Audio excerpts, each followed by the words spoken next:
Well, let's get ready to rumble. It's Sunday night, which means it's Lions Talk Live coming at you. I want to thank everybody for tuning in. Those who are watching live or on the replay. If you haven't yet subscribed to Lions Talk Live, pretty please with sugar on top, consider doing so. We're making a push to hit 3,000 by kickoff on Thursday, so we're getting close. I think we're only like 120 away. But without further ado and all that jibber jabber about YouTube, let's bring in our co-host tonight, the Sarge, Tony Libretto. Tony, here it is. We've been waiting months for it. The NFL season is just a mere 4 days away. Woo! 4 days from now, we'll be doing a pregame, hopefully from Main Street Pub on West Main in Kalamazoo.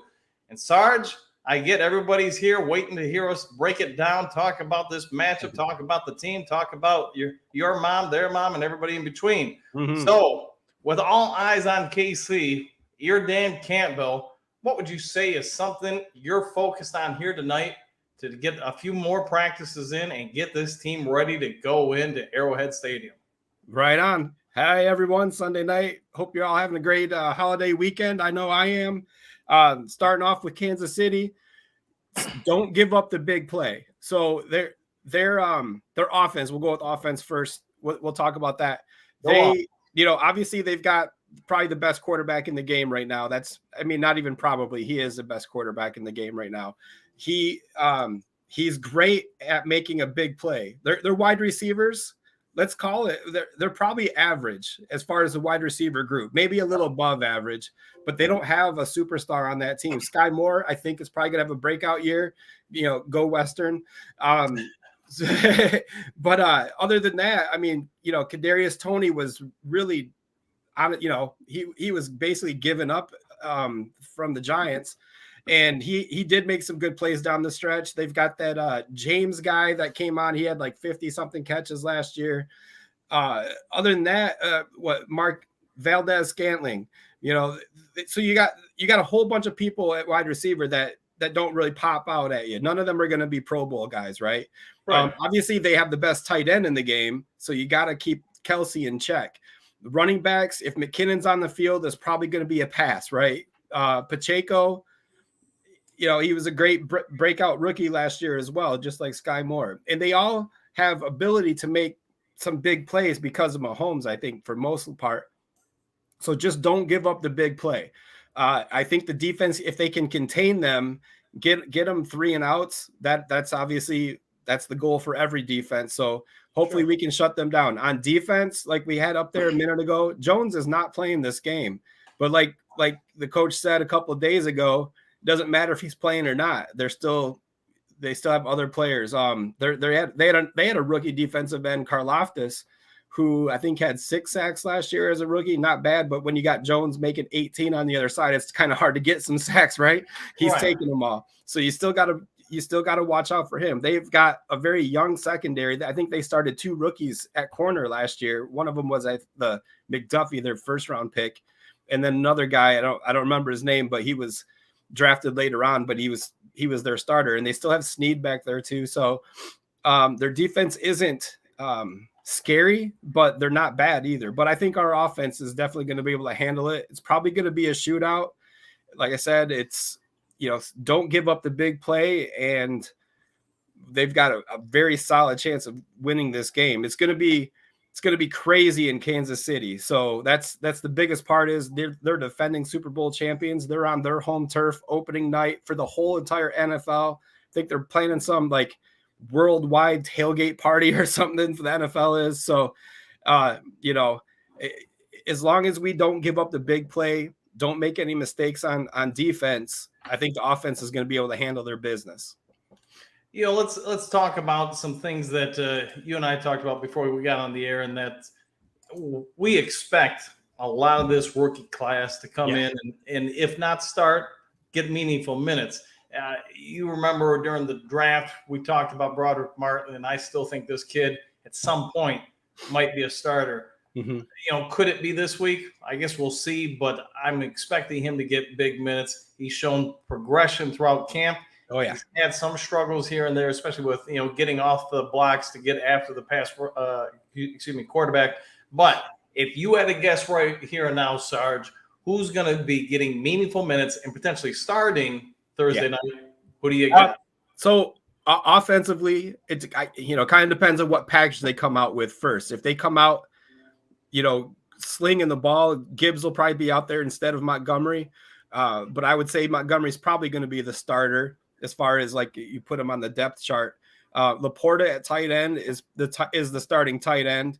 Other than that, not much going on the offensive side. On the defensive side, for rookies anyway, I don't know. Again, it depends on the package, right? If we go with 5 DBs, then Brian Branch is out there. I think Campbell's going to be a stud at linebacker, but I don't know if he's going to be out there, with the opening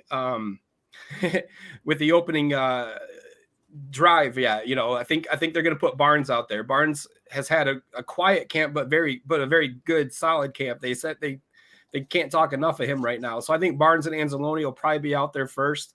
And then Campbell's going to get a lot of meaningful time, obviously, like as will Broderick Martin. But rookies starting, I would probably say Laporta and Brian Branch if they're going with 5 DBs. Those are probably the locks to start. And then obviously Jahmyr Gibbs, depending on what they come out with first, he could be on the field with Montgomery even. Who knows? Because we could split them out. So a lock, Laporta and Branch, and then Campbell and Jahmyr Gibbs will be showing up a lot. And then Martin will be rotating with those other defensive tackles. Right. Just real quick, Sarge, just because we've got so many people asking about it. So many. So, 1 or 2 people asking about Mike Evans. So yesterday I put out a video. I'm sure most of you guys here are aware of it. The word or update yesterday was that both teams had more or less come together in regards to Mike Evans' compensation package. There would be a 3rd rounder, a 5th rounder, and it sounds like a future 7th rounder. It's not certain from what I could ascertain what that 7th rounder, what year would be. 4th rounder would be, I believe, a 2025. The 3rd would be a 2024. So the upcoming draft. It sounds like still, I haven't heard anything different since yesterday, but the separation between the two parties ultimately seems to be coming down to one aspect, and that's length of years on a potential extension for Evans. Detroit, or, I should say, I guess you would say the Bucs technically at this point would be behind it. They want to give a 2-year deal. Evans wants a 4-year deal. I think we all get that. It's really, Brad Holmes saying, hey, we'll give you a 2-year extension. It's not really the Bucs because it's going to be a sign and trade similar to what you do in the NBA. Yeah. But that being what it is, Detroit doesn't want to give up any kind of real draft capital to acquire him unless that extension is done or agreed to in principle and terms prior to the trade. So until they resolve that, there won't be a move. Does that also mean that Brad Holmes is looking around at other options? I think we can all say Cooper Kupp is not going to be an option with his extended injury situation. Oh, yeah. I get Mike Evans has a groin injury, but I think a lot of that would heal up fairly quickly, like within minutes of him signing his new contract extension from what we're hearing. So let's there's your real quick Mike Evans update. I haven't heard about any other real receiver options, but so let's get back to the rookies who start. Do you think Campbell comes in opening day and is the starter for us at the mic? Like I said, I think Barnes is gonna be the number 1 guy for now. I think Campbell and him just rotate like crazy until one of them actually kind of wins the battle, which I expect Campbell to come out on top eventually. But I think maybe the Coach Campbell is gonna, want to go with the more veteran guy to start right away. So so Jack Campbell can kind of get the butterflies out of his stomach first, with it being the first game of his career. So with there not being a whole lot of separation right now, I think he's going to go with the veteran instead and get Campbell in the game right away, but not maybe that first drive, or maybe at least not the first few plays, depending on how the drive, the opening defensive drive goes for the Lions. So Campbell's going to be the starter probably by week 2 or 3 probably. But I think right away, ease him in, make him good out there and show what he can do after the first couple of plays probably. So here's the other question I've got for you. Gibbs, do you think they go split backfield with Montgomery and him off the bat? I don't see them really putting a fullback in there to block. But what are your thoughts? Do you think they're going to have Gibbs out there from the first play on offense? I think so. I think they're going to have two backs out there. The two backs, two wide receivers, and a tight end. I think that would be exciting to see who gets the ball first. That very first play from offense, it could be electric. Maybe Johnson's got some crazy play, written up for him. Right. But I think it's a good bet to have them both on the field right away to for one, to keep Kansas City guessing. Montgomery, I think he's kind of been forgotten about a lot in the preseason just because, for one, he didn't play in the preseason. And for two, he's a good running back. Obviously they signed him for a reason. So I think having them both on the field at the same time for a lot of the plays of the game, actually, it's going to be exciting to watch. And Kansas City's not going to know what happens. First play of the game would be funny if they both go out there and they throw a pass to Montgomery or something like that. Something crazy like that happens. So I don't know how many he caught last year for the Bears. I'm sure it wasn't a whole lot, but because they had that Herbert out there or whatever his name was. Right. But I think both of them out there to start the game is going to be a good move. It'll be exciting to watch. One thing I would say, Sarge, is you and I we've talked about other Lions Talks Live. I really think Gibbs being out there puts Kansas City and every team that we line up against in a real difficult situation. You're bringing a backer to pick up this kid. We're probably putting him out in the slot or maybe even as the X receiver out wide. There's going to be very few linebackers that are going to be able to cover that kid, especially if they're a man. If you put if the offense coordinator, Ben Johnson, sees that you've matched up a safety or worse for the defensive cornerback on him, I think you're motioning him inside and letting him run because very few corners or safeties are going to handle offensive linemen very well in the blocking assignments. So it'll be interesting to see how that plays out. The other rookie, I would say I really want to see what they're going to do with is Laporta. We've heard things throughout training camp that this kid has been great. Preseason games, though, he's been kind of average. Tone, do you think this kid's going to get a ton of reps and passes coming his way against Kansas City and Arrowhead? I do think so. Like I said, maybe not right away, but I think they're going to try and get him involved, maybe get some of those preseason jitters out of him, or, the preseason jitters that he had, maybe try to get that out of him and go to him early on in the game. Because, once he gets going, he's going to be something very special. So getting him out there, showing the trust that the coach staff has in him is going to help him overcome what happened in the preseason with him. And I think he's going to have a great game. If he has 4 or 5 catches in the game, I think it'll be a good game, a good first game for him, especially hopefully he can get a couple of blocks in there too, as the tight end, and maybe, spring someone for a big run or a big pass or something like that. But if he catches 4 or 5 passes, I'd be happy with that. Or even 3, if one of them's a touchdown.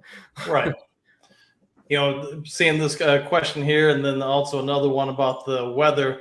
There are some reports that it could, start storming pretty good come kickoff. If that happens, Tone, the Lions are a team built around the ground and pound. Kansas City, they might not be the greatest show on turf, but they're built around spreading you out and airing it out. I got to imagine adverse weather, especially a sloppy field, is going to favor Detroit more than Kansas City itself. What are your thoughts? No, I agree with that. They try to make Detroit kind of a run first team. They're trying to, and I think our offensive line, being that it is top 3 in the whole league, is really going to wear down that defensive front, especially without Jones in there. So I don't even know who their defensive tackles are. So they probably aren't, anything to brag about. So I think our offensive line is really going to manhandle their defensive front. So as long as we can, if we get 3-4 yards a carry, that'd be great. Keep our offense on the field, keep theirs off the field. So if the weather turns bad, they're in a lot of trouble because they're not a power offensive team at all. So I think that would be advantageous for us as long as we can keep our defense fresh, which I think we can, because I think defensive tackles, we're 5 deep. We can keep them rotating. In our edge guys, we've got like 7 of them on our team. I don't even know. We kept a lot of edge guys. So if we keep rotating those guys, keeping them fresh, they're gonna be able to make a lot of stops on the defensive side. Yeah, I agree with you. I think the way our team is constructed, especially on the both lines, offense and defense, when you think about some of our ends, Hutch is a pretty good size defensive end. Pascal, who I know you've got to meet in person, he's a very good size. He reminds me a lot of almost like a Robert Porcher or somebody like that. As far as his shoulder structure is, and such. Giant. Yeah, I mean, both of them are massive. It may not favor some of the other ends, like Houston or so, but Detroit, I think, is fairly well built for this type of game if it does get bad on the field. The other part of it is, we've already alluded to it with Jones potentially out for Kansas City. Man, they weren't great against the run to begin with last year. With him out, I think it's going to be a whole lot worse for him. And even if he does play, he hasn't been to practice the entire summer, right? Or at least the preseason part. I get it. He's probably working out on his own, making sure he's ready, but he's not going to be ready if he suits up the day, if he signs a contract the day of the game and goes out there and plays, he's not going to be game ready. I agree with you, because there's a lot of people that talk about being in shape and then football shape. And usually, in my opinion, what that means is when you get out there and you start, hitting each other, you get, the bumps and bruises, your nerves are a little bit more dull. So you feel the hits a little less. You get the calluses and such that build up on your feet and your hands. So it's just easier to go through things. If Chris Jones, if he signs tomorrow, which with tomorrow being a holiday, could have happened, sure. But let's just say realistically, it would have to happen Tuesday. I mean, he's all you're going to get out of him is a walkthrough on Wednesday before the game. Maybe you get a couple hours on the field Tuesday. So really not much. I have to imagine that they wouldn't even play him at this point, just because the risk for him getting hurt is so much higher than the reward he'd be able to do out there on basically a pitch count. I mean, you're maybe going to get 15 to 18 snaps out of him, and that's about it. But somebody had it in the chat, and I did want to bring it up, and I apologize. I'd have to scroll all the way through, and I don't want to waste your guys' time. But let's real quick talk about the tight end situation in Detroit. We all get Laporta, but I think a lot of people also forget that Brock and Mitchell last year, they both weren't bad. And Mitchell was still kind of coming back from his ACL. How good, in your opinion, is this potential tight end room for Detroit? I think they're great. I think they're 3 deep. Those guys are great. James Mitchell, I'm really looking forward to him. Before we drafted Laporta, I thought he would be the starting tight end this year, actually, over Brock Wright and the other guy that got hurt. I can't remember his name at the top of my head, but I think Mitchell is going to be Laporta is going to be a great 1-2 punch. Yep. And when they're off the field and Wright's in there, I mean, he had some spectacular plays last year, especially he had the three touchdowns against the Panthers, or I'm sorry, the Jets, I think, or one of the two. I don't remember which. Yeah, Ziltra had I think 3 against. But he can make huge plays, and I think all of them are above average as blockers as well. James Mitchell's a big dude, so I definitely can look forward to seeing them. They'll probably do a lot of 2 tight end sets, with maybe Gibbs in the backfield. 2 tight ends, 2 wide receivers, whatever, and all of them can make plays, and that's something we haven't had in the tight end, for a long time. I know we had Hawk and everything, Sloan, since David Sloan. David Sloan, loved Sloan, right? So I'm excited to see the tight end room. I think they're going to be very much one of the best tight end groups in the league once it's all said and done. Now, obviously, I'm not saying they're going to be as good as Kelsey or George Kittle or some couple of guys like that, but as a whole, as a group, they're going to be one of the top teams or top groups in the league. Right. So, all right, let's move on from that then. Real quickly, here's a question I think probably a fair amount of Lions fans want to know. How aggressive should we expect Dan Campbell to be this year on fourth down? I think he's going to be just like last year. I think if they're on the other side of the 50-yard line, they're probably going for it, as long as it's not like 4th and 20 or something. But I don't think he's going to let off. I think that's his thing. That's the way he coaches. He's very, very aggressive, and especially on offense. And it comes down to, he trusts that his offense is going to do that, is going to make that first down on fourth down. Or, if they're 4th and goal, they're going to score a touchdown. I think he's got that much confidence in Jared Goff, more than anybody, and the offensive line. Obviously, it doesn't hurt to have that. So I think they're going to go for it just as much as they did last year. And it has nothing to do with the kicker either. I know a lot of people are not big on Riley Patterson. I keep seeing headlines that are like, the Lions are looking for a kicker. I don't. Right. I think they have their kicker. I mean, let's face it. Not every team is going to have a kicker that's good from 55 every time they get on the field. But that doesn't. We don't need that, because we're going to go for it anyway most of the time. So I don't think it's going to be because he doesn't have faith in the kicker. I think it's because he has faith in Jared Goff and that offense, and the offensive coordinator Johnson. All right, so I think we both agree that especially on the road this game, if we get past the 50, say we get to the 45, the Lions are probably going for it, just because the punt doesn't get you much nowadays. The way most NFL teams approach it, they'd rather go for it and try to keep that defense for the other team on the field. So that's, I guess, my thought also with Riley Patterson. He is pretty accurate. Is he going to hit 50, 55, 60 yarders? Probably not, unless he's got a lot of wind behind his back. So he may be a good fit ultimately. Are they going to look to improve it? But kind of like you said, who's going to be out there at this point in the year? If you're just joining us, please go ahead and consider subscribing. Hit that like button. I see we got about 100 people in the room. We got 20-some likes. We are trying to make a push before Thursday's kickoff or pregame show to hit 3,000. I think we're about 120-ish or so, something like that away. So if you're still haven't subscribed, please consider doing so. All right, enough about that though. All right, let's talk about some expectations. Jared Goff everybody knows he's got some weapons this year. Laporta sounds like he's going to be something, but to be fair, Brock had a pretty good year last year. Yeah. St. Brown, is he a top 5 receiver? Maybe not. Is he a top 15? Yes, he probably is.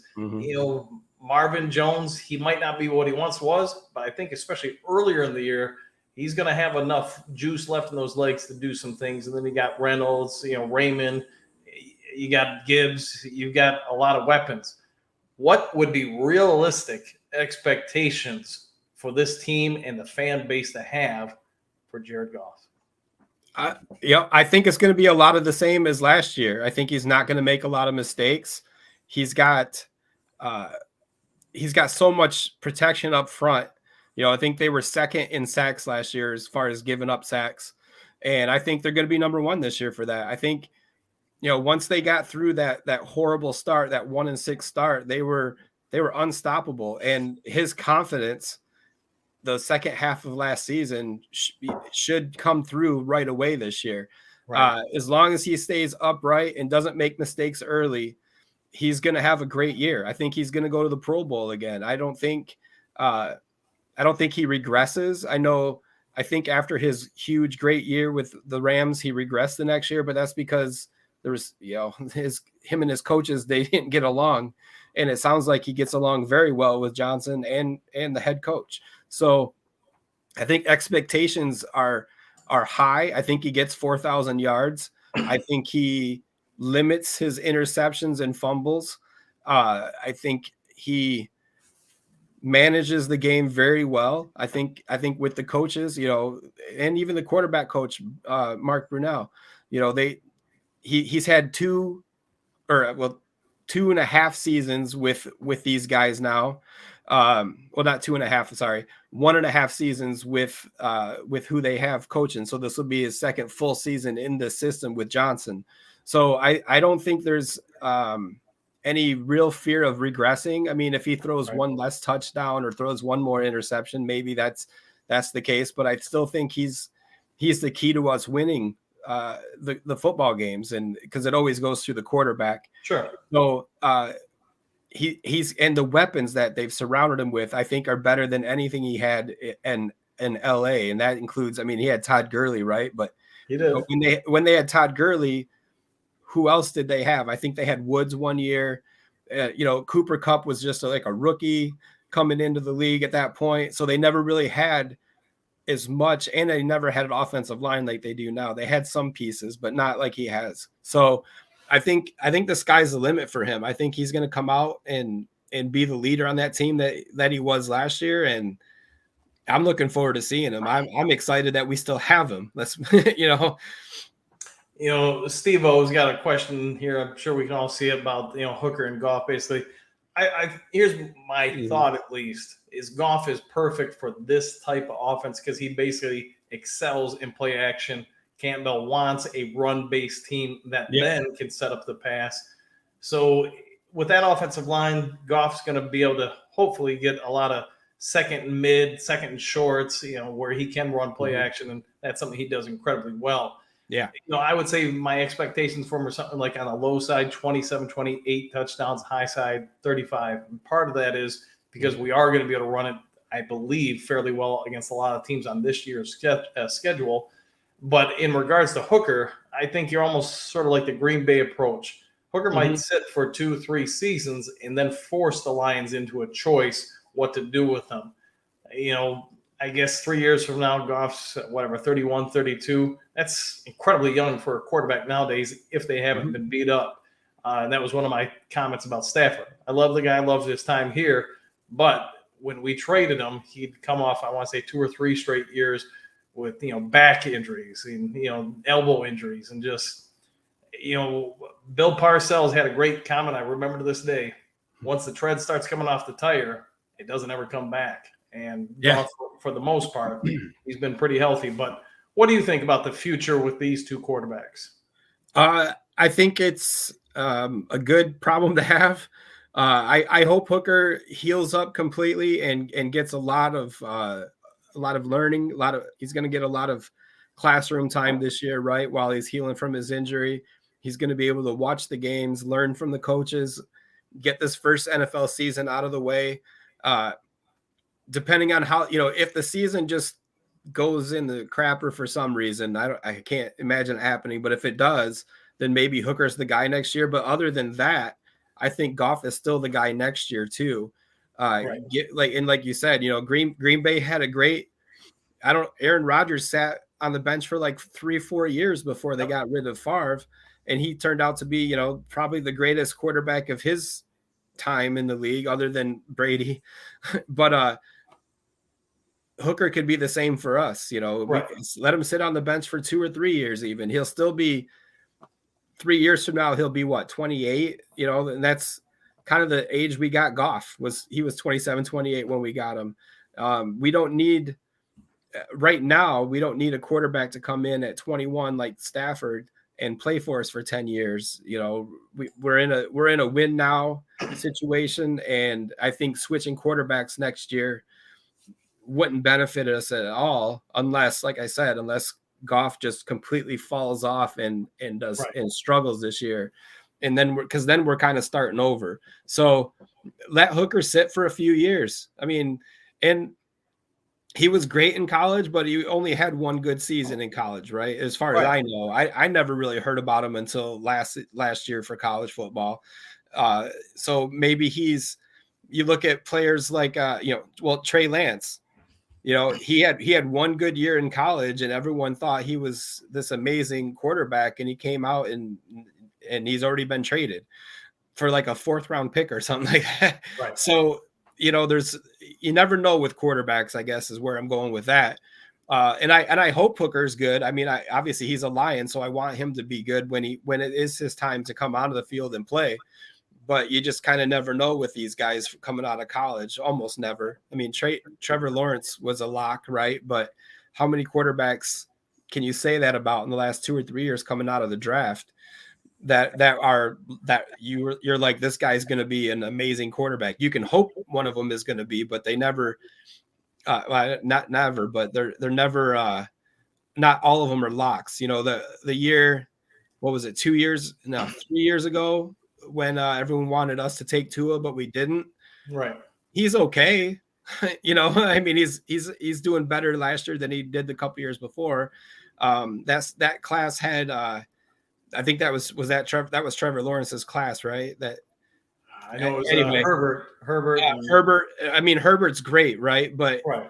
again, he wasn't. You know, a lot of people wanted him or wanted Tua before him, or wanted whoever else came out that year. Justin Fields maybe was that year. You know, so you never know. So take Goff for a couple more years, see if Hooker is the guy that can replace him, and if not, we go out and get somebody else. You know, I agree with you, because I think back to basically the Lions' heyday, our lifetime, and that'd be the 90s. And if they would just grab somebody and slowly develop them, you know, you look around the league and it's just everybody wants a quarterback to play now versus, you know, in the 80s, 70s, wherever they let them sit and develop for a while. I think more quarterbacks would be successful. You even look at Tom Brady, since you mentioned him earlier. He sat for the majority of his rookie year before he did anything. And, you know, you can say Aaron Rodgers, whatever. I just think the chances for success go up exponentially if you allow that young man a couple years to sit and learn, adapt to the speed of the defenses. Because I can remember Peyton Manning even saying his rookie year when he set an NFL record for like 3,000 interceptions in his rookie year. And he could just never – it took him a while to get used to how fast DBs could break on the out routes and in routes and stuff like that. And same as good as he was. You know, you look at recent struggles with these guys, you know, even Josh Allen, his rookie year, everyone thought he was a bust. They were like, this guy's terrible. Right. And now look at him. Everyone keeps, everybody wants him. Seasons, everyone wants him. Everyone's like, oh, last year they projected him to be the MVP of the league. Then you go to the opposite side of someone like Kyler Murray. He was drafted number 1. Everyone thought he was, going to be the next great. He's not even going to be on the field for the next couple of months. And really, he was terrible last year, in my eyes. Right. And Arizona is probably going to have the number 1 pick of the draft next year, and they're probably going to take Caleb Williams. So you just never know. Kyler Murray, especially when you throw him out right away. If Kyler Murray could have sat for a year and learned some stuff, it's obviously infamously he's known to not study his playbook. Well, look where it's gotten him now. He's not good. He's not even probably a top 10 quarterback in the NFC, let alone the whole league. So maybe they were right to put that in his contract, even though they got yelled at about it and then they took it out. But still, it shows on the field. At least it does to me. Well, I'll only say this about that kid.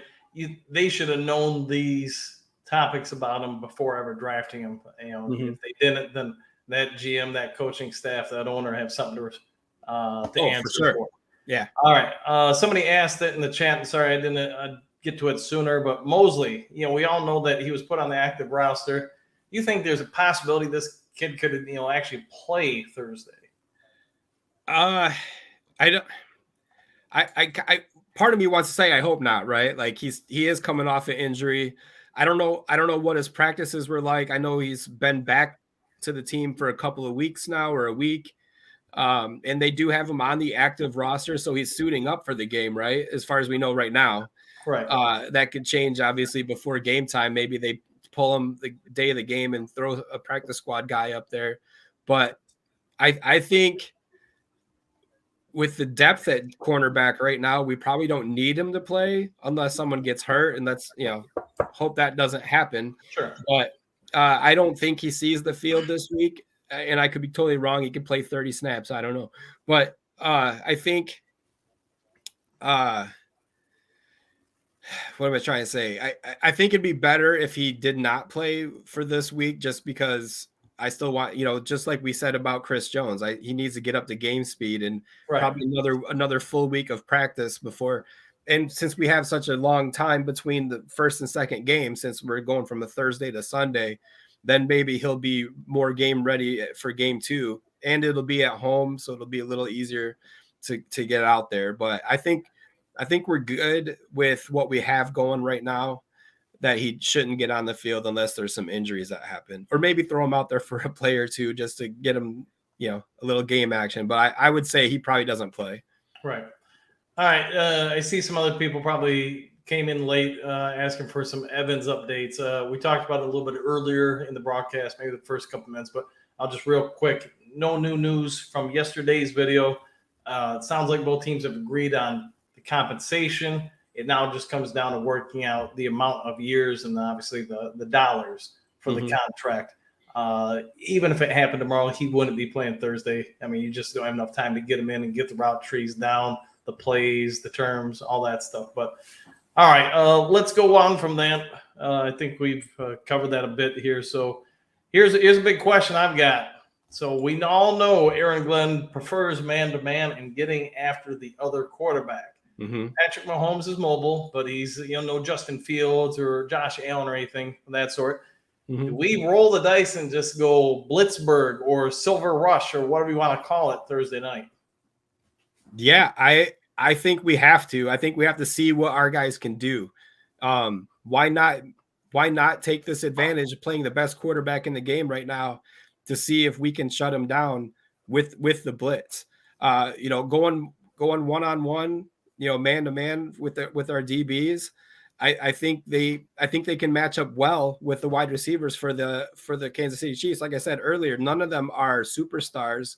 They're above average is the best I can say about them. So locking those receivers up. I don't know much about Kansas City's line. I know they got a great center, but I don't know if their tackles are really. They've got 2 new tackles this year. Yes, that's right. So. So this will be their first game. The offensive line for Kansas City hasn't played together, and ours has. So I think coming out right away, attacking, even if Mahomes makes a scramble for 15 yards a couple times a game, I don't think you let off the gas and go, oh no, he's going to scramble. Maybe that's when Jack Campbell shines as being that mobile middle linebacker that can get to the outside and stop those huge scrambles, or up the middle. Even we gave up a lot of QB scrambles up the middle last year. We did. So I hope I hope he doesn't let off the gas. I hope he blitzes like crazy, because I think our corners match up very well with their wide receivers. And again, we got to keep an eye on Kelsey, but I say do it until it shows it's not working at all. If we get to halftime and we have 0 sacks, but we blitzed on 40% of their dropbacks, then maybe that's when we, back off the gas a little bit. But I say right away, go for the jugular right away. Yeah, I'm with you, just because I think if you just sit back, he's gonna destroy you. He's just too good. Yeah. So to me, I mean, you might get beat up either way, but I'd rather, as a coach, take my shots, making you do it time and time and time again under duress, under pressure. You think about how many defensive linemen this coaching staff kept on this year's team. You think about the amount of outside rushers. We know Campbell can come up the middle. To be honest, Anzalone is not bad at that either. I mean, you do have some guys that can split gaps and get after things. To me, you've got as good a secondary as you're probably realistically going to see in Detroit in the near future. You want to get after somebody and set a tone. Yeah, you might give up a couple bombs, but you might also get a couple turnovers and really put some real pressure on Mahomes and that offensive line right off the bat. So, we'll see what shakes out. See a couple of turnovers caused by our defense in the first half. Yeah, I think that would set a huge tone. Get a couple of sacks, a couple of turnovers, and I think we'd be golden. That would also help the Madden Lions rookie ratings. But anyways, all right, guys. In case you didn't know, the Sarge, Tony Libretto, and I are going to do our broadcast of the opening day game at Main Street Pub on West Main in Kalamazoo Thursday night. We're going to go with our pregame show about 20 minutes before kickoff. We will have a halftime show and then a postgame show. If you want to come on down and be a part of that, feel free. We're told that local management ownership are going to offer some during game rewards, prizes, things of that sort. Normally the pub is very good about that. If you can't or don't want to come down, you can watch us live on YouTube. We will be doing it, so feel free to tune in. I'm sure that you've got tons of options for stuff like that. Understand this, we're going to be incredibly biased with our commentary. So anything that goes against us, we're going to call out the refs and everybody else. We're not going to be like an NBC, ABC, or whoever, Amazon Prime broadcast and be as neutral as possible. We're biased. We're biased commentators. So damn right. keep that in mind. All right. I think that's going to do it for this week's show. We will be back on, like I said, Thursday. I'll have some updates on whatever else comes on Lions Way throughout the week. I don't really expect there'll be a whole lot tomorrow with it being the holiday, but if something should happen, we'll let you know. And then lastly, if you're looking for a realtor, if you want to buy a property in the state of Michigan, feel free to give me a call. It's a shameless plug / shout out to myself. So give Dan a call if you want to buy or sell property in the state of Michigan. Otherwise, you and all enjoy the rest of your day. Enjoy your weekend. Have a great Monday off for those who get it. And we'll see you next time on Lions Talk Live. Take care.